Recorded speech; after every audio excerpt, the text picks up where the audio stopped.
warahmatullahi wabarakatuh, Cikgu. Assalamualaikum.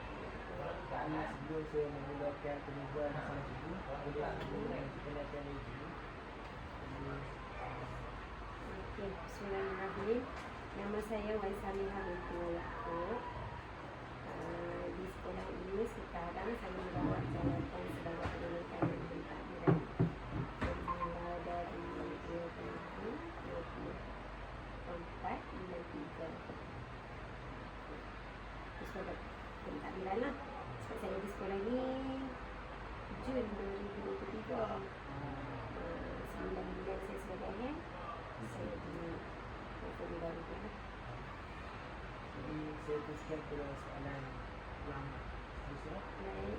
Saya tanya Cikgu, bagaimanakah perancangan dan juga pelaksanaan PDP yang diselaraskan di sekolah? Okey. Untuk PDP, kita jadual kita gunakan sistem jadual. Kita kena setting ikut minggu berapa yang kita pilih. Okey, so guru-guru yang dipilih pun yang pertama option dulu lah. Yang kedua baru saya tanya kebolehan mereka untuk mengajar subjek yang bukan option. Okey, contoh tiba-tiba cikgu agama tapi ajar PI. Tapi semua tu atas persetujuan masing-masing. Tak ada lah kata saya paksa rela kena ajar muzik lah apa dah. Saya akan tanya kesanggupan cikgu tersebut sebab nak ajak lama. So saya akan tanya cikgu lah. Kalau lebih kecepatan lain, tapi kalau nak mengajar, nak kejar silibus, nak habiskan silibus tu, saya perlu tanya persetujuan cikgu. Dan alhamdulillah lah, so far kita punya kalau PDP tu kita mengikut garis panduan yang ditetapkan lah. Maksud saya berdasarkan minggu tu lah. Okey, kita akan ikut minggu tu. Okey. Maksudnya ada tak pemantauan yang digunakan untuk memastikan PDP berjalan dengan lebih tepat? Okey, untuk pemantauan ataupun pencerapan lah, kalau kita cikgu ni kita gunakan istilah pencerapan. Okey, ada beberapa kaedah, ada beberapa jenis ataupun ada beberapa instrumen yang kita gunakan sebab benda tu memang daripada JPM, PD dan KPM. Maksud saya yang pertama kita ada kebat. Pemantauan kebat, dia ada borang instrumen kebat. Dia ada pemantauan SCAS. Dan itu lebih kepada standard form punya lah. Dia ada borang dia juga. Lain ni. Lain. So kita akan guna instrumen-instrumen ni untuk pemantauan. Dan di samping itu juga kita akan buat juga macam contoh PLC panitia. Dalam PLC panitia tu sendiri juga kita buat pemantauan berkumpulan. Maksud berkumpulan tu seorang mengajar, ramai-ramai cikgu tu tengok. Bukan nak pantau cikgu tu, nak kira salah cikgu tu, bukan. Nak menambah baikkan subjek tersebut. Pada ketika itu kita tak bantu cikgu tu. Tapi di luar daripada keadaan tersebut baru kita sembang balik. Rasanya lah kalau budak macam ni kita macam itulah. Ya, yang itu kita gunakan sebagai PLC lah. Tapi kalau ikutkan pemantauan yang diarahkan oleh atasan ni, kebat dan SCAS tu lah yang banyak kita gunakan. Macam PLC ni, cikgu baru tu? Tak, PLC ni untuk semua cikgu, termasuk cikgu-cikgu yang lama yang dah nak pencen pun. Sebab kita sentiasa nak tambah baik pengajaran. Kadang-kadang cikgu lama dengan cikgu baru, lebih baik cikgu baru. Ada benda yang mungkin contoh teknologi lah. Dan kami semua yang lama-lama ni akan ikut cikgu-cikgu baru. Nak buat quiz. Mereka ada cara quiz tertentu. So macam tu lah. Tapi ada juga benda yang cikgu lama kena ikut cikgu baru. Cikgu baru kena ikut cikgu lama. Macam tu lah. Okay? So tak semestinya kepada cikgu yang baru sahaja. Soalan saya nak tanya berkaitan dengan PDP. Okey. Bagaimanakah cikgu melaksanakan pengaksiran di belajar dalam proses pembelajaran? Okey, untuk BBD pun sama. Kita ada instrumen lain. Kita ada guide kita.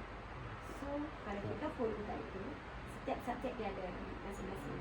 Maksudnya kita tahu dah kita kena follow budak dari peringkat mana. Contoh, PBD untuk bahasa Melayu, bahasa lah, terutamanya bahasa. Dengan matematik, memanglah tak sama. Tahap-tahap mereka tu kan tak sama. So, cikgu-cikgu kena pastikan benda tu dulu. Benda tu pun kami kongsikan bersama untuk pastikan cikgu-cikgu ni boleh menilai dengan yang paling baik lah. Maksud saya paling baik tu paling tepat lah.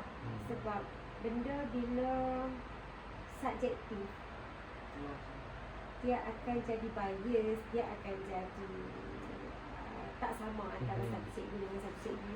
Tapi kita cuba untuk berbincang, jadikan dia lebih tepat. Daripada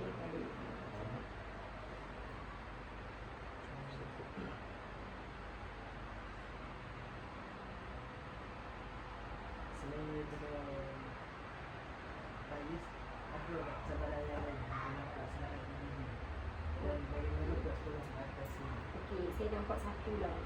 Ini mungkin daripada saya sendiri, saya tak pasti kalau cikgu lain. PBB ni cabaran dia yang pertama, contoh ada satu murid, dia rajin dalam kelas.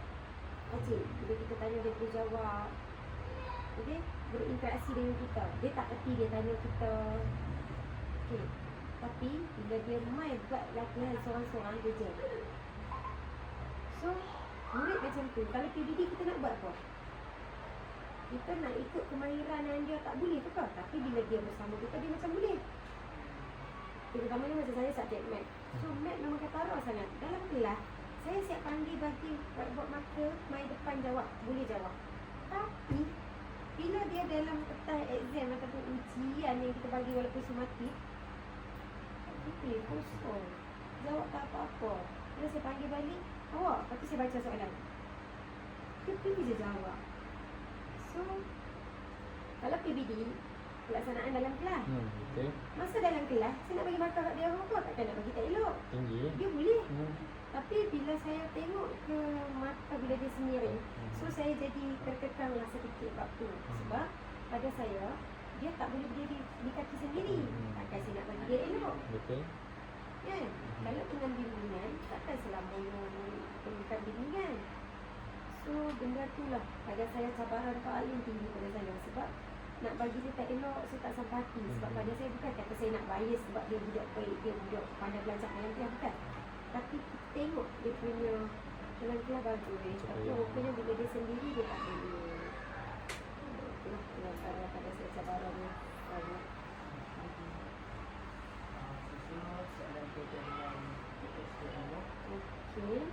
Bagaimanakah pendekatan pembelajaran bersama yang diterapkan dalam PBB? Okey. PS25 ni kita dah soft landing dah sebenarnya.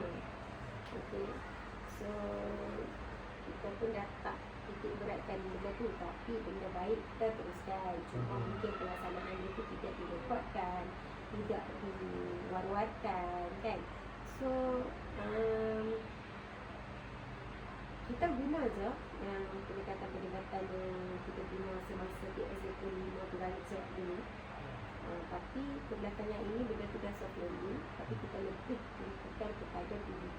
Sebab PBB masih kita lebih kepada instrumen-instrumen PBB lah. Pada saya kalau macam tu.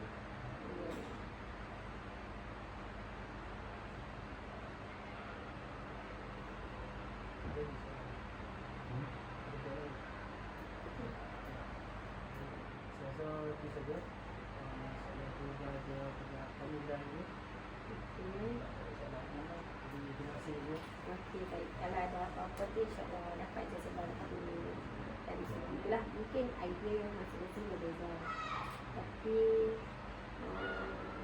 setiap cikgu pun cabaran berbeza. Subjek yang orang mengajar pun berbeza. So, tangani ikut kesis kita sendiri. Kes kita. Jangan tengok hal orang. Tapi kalau ada benda yang kita mengetahui yang positif, takutlah. Terima kasih ibu. Terima kasih. Satu.